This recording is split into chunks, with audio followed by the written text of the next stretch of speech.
what buyers want. We're going to introduce Alex Smith, who's there with Cole and Steve today. He's Alex is our regional sales manager down in southern New South Wales and Vic. He gets on the road quite a bit, visiting with both growers and buyers. Dabbles a bit in the cattle market himself, so he knows what buyers are looking for when it comes to top quality hay. So welcome, Alex. Thank you, Mark.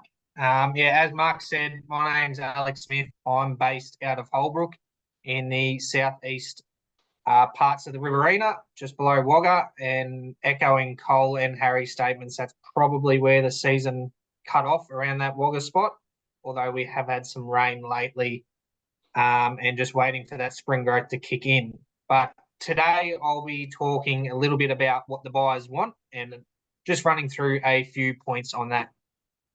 So first up, we've got high quality and high density bales, or heavy bales. Obviously, everyone's striving to make the highest quality possible. However, your point of difference majority of the time can be the fact that you can get extra weight in your bales compared to someone else. You can maximize the freight efficiency by having those high density bales, and it's highly preferred with majority of our buyers, whether that be a 8x4x3 big square or even a round. If you have a high quality bale with the most amount of weight possible, you'll be front of the queue. The next point is high energy and good protein.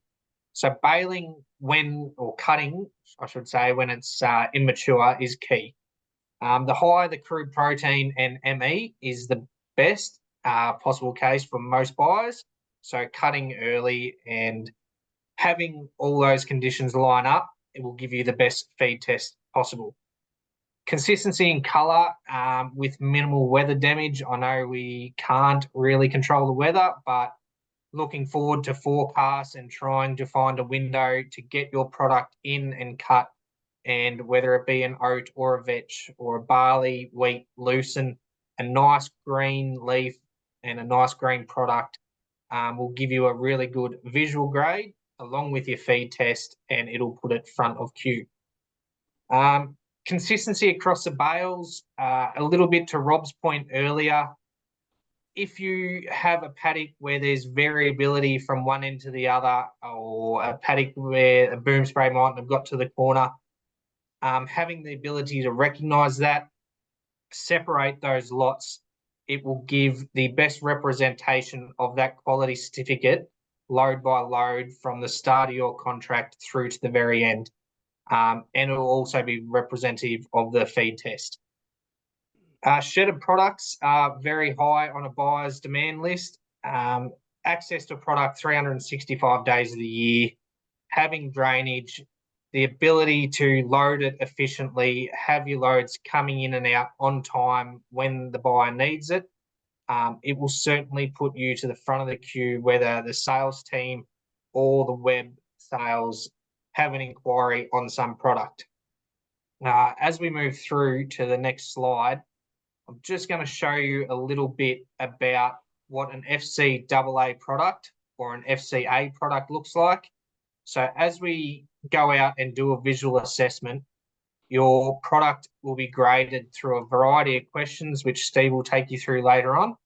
However, that fuel gauge you see in the bottom right-hand corner of the picture is just a really easy and quick way for the buyers to scroll through, find a product that suits their specifications, and instead of looking through 100 lots, it might bring it down to look through 10, and then they'll dig a bit further and deeper into that particular product based on their needs.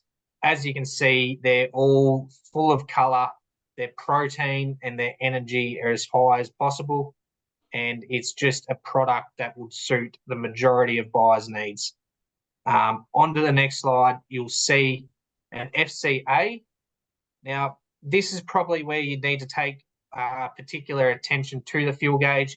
It can be a really high A grade or a low one where that fuel gauge arrow is, and that is where they can separate something that might have just had a couple of little deficiencies over the cutting or baling time compared to something that has nearly had a perfect process and would suit the needs. But by and all, an FCA or an FCAA is what the majority of our buyers ask for time and time again, because it's just a quality product and it is representative of the load after load after load of that particular line of hay.